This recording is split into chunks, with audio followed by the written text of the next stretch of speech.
Kita lanjutkan kembali perbincangan saudara terkait dengan penyakit gagal ginjal akut yang terjadi di Indonesia dan meresahkan. Bu Sulis, pertanyaan tertinggal tadi soal Ya, apakah kemudian ini kan obat-obat yang dilarang itu kan sebenarnya adalah obat yang biasa digunakan gitu, dan kandungan-kandungannya juga sudah dari dulu ada di situ. Tapi kenapa ini bisa terjadi sekarang? Apakah karena dosisnya yang lebih, sepengetahuan Anda ya, mungkin Anda juga sudah menelitinya, dosis yang bertambah yang menyebabkan terjadi ini, atau ada hal lain yang kemudian membuat jadi berbahaya untuk digunakan oleh anak-anak?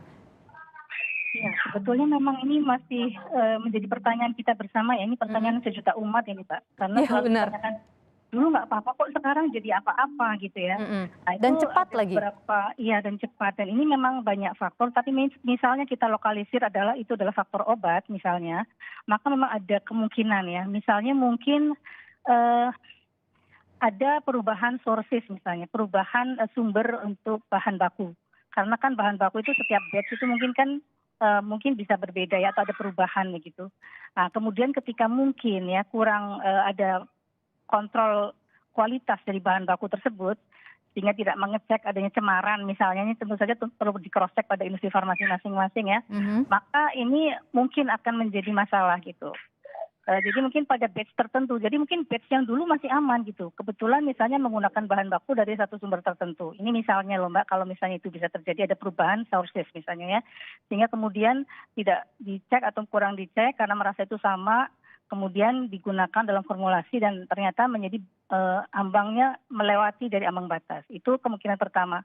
Kemungkinan kedua mungkin di dalam penyimpanan. Jadi misalnya mungkin obat itu sebetulnya awalnya normal ya memenuhi syarat, tetapi ketika dipasarkan kemudian disimpan dalam kondisi tertentu misalnya yang kemudian membuat menjadi terurai atau tidak stabil dalam penyimpanan sehingga kemudian meningkat atau apa tadi kadar-kadar yang semula mungkin kecil menjadi bertambah misalnya. Itu juga another possibility atau salah satu kemungkinan yang lain. Oke. Dan juga tentu saja satu lagi adalah mungkin analisisnya juga harus akurat Mbak, karena menganalisis pada bagian awal ketika hanya menggunakan satu komponen ya, misalnya propilen glikol diukur begitu cemarannya, sementara kalau di produk akhir itu kan komponennya udah banyak nih, campuran banyak obat Iya. ya atau bahan.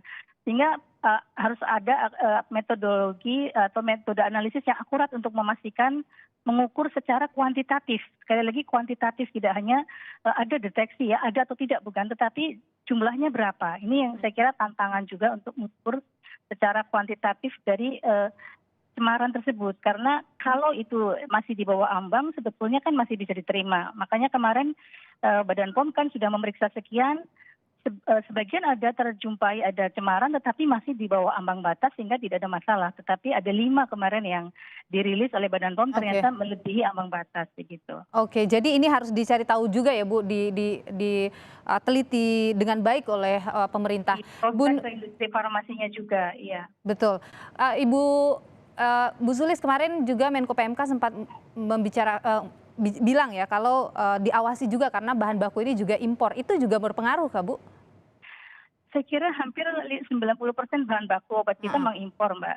Dan itu Sebetulnya itu berpengaruh dari juga? ya, sebetulnya gini, kita bisa mencegah itu dari pengawasan yang meningkat atau dikuatkan mulai dari awal. Jadi, barangkali kadang-kadang kami misalnya sudah mendapatkan bahan baku, Mhm. sudah ada sertifikat of analysis dari, industrinya atau dari suppliernya, udah Hmm. percaya aja gitu, nggak dicek lagi. Kan di Oke, dalam sertifikat of analysis kan disebutkan ini, cemarannya sekian-sekian itu biasanya ada. baik. Tetapi kalau nggak dicek, jangan-jangan itu sebetulnya tidak Baik, jadi sesuai mungkin begitu saja ya. lemah di pengawasan. Ibu Nur, Betul. mungkin Ibu Nur ada yang ingin ditanyakan dengan Bu Sulis untuk ke depannya tentunya Ibu Nur? Saya sih ingin tanya, sebenarnya apa sih penyebab yang bisa bikin gagal ginjal pada balita di usia ya seusia anak saya itu? Ya, itu yang masih kita cari Bu Nur, karena memang ternyata apa ya, riwayat dari masing-masing korban itu bervariasi sekali. Kebetulan ada yang menggunakan sirup, ada yang mungkin ada yang tidak seperti putra Bu Nur kan mungkin sedikit menggunakan sebelumnya menggunakan puyer misalnya walaupun ada sirup vitamin juga ya. Maka itu Iya. memang harus digali lagi begitu. Dan saya kira pemerintah ya, Kemenkes maupun Badan POM ini masih sedang dalam usaha yang sangat keras untuk memastikan lagi penyebab dari gagal ginjal akut. Dan sementara ini ya usaha awalnya adalah tadi salah satunya mengawasi dari produksi di industri farmasi dan juga mengawasi tentang penggunaan obat-obat yang berbasis sirup yang diduga mengandung cemaran. Bu Nur, tentu ini adalah hal yang sangat menyedihkan, begitu. Apa yang kemudian Anda harapkan bisa dilakukan atau harapan Anda kepada pemerintah terkait dengan kejadian yang luar biasa ini? Harapannya semoga penyebabnya itu segera ditemukan dan semoga kalau memang ada anak yang terkena itu segera dapat penanganan dan solusi untuk penyembuhan. Itu aja. Baik, ada hal yang dikhawatirkan, mungkin ada yang Anda khawatirkan juga ke depannya, begitu? Karena penyakit ini tuh penyebarannya terlalu cepat.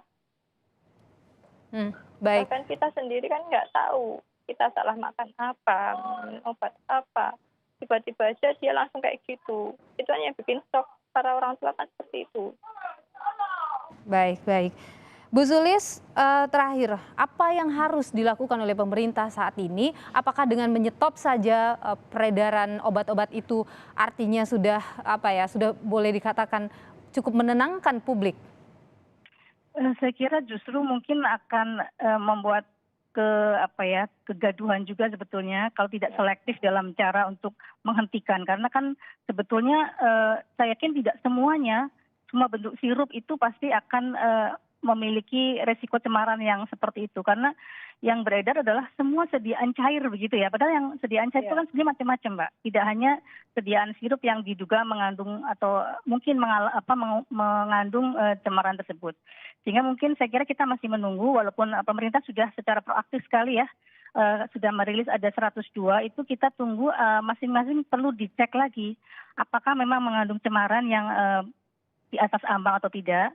Kemudian kalau memang ingin melihat kausalitasnya tadi ya, karena Bu Nur kan ingin tahu sebetulnya apa gitu ya. Kalau kita mencoba melokalisir pada obat, maka 102 itu harus dicek dulu. Apakah memang mengandung cemaran yang melebihi ambang batas. Lalu misalnya dari sekian yang melebihi ambang batas harus di-cross-check-kan lagi kepada penggunanya. Baik. Apakah benar penggunanya itu memang mengalami gejala-gejala yang diduga adalah akibat intoksikasi atau keracunan dari senyawa yang diethylglycol maupun ethylene glycol. Baik, keputusan yang tepat yang harus diambil oleh pemerintah terkait dengan hal ini untuk meredakan kegaduhan yang terjadi di masyarakat dan kekhawatiran para orang tua tentunya.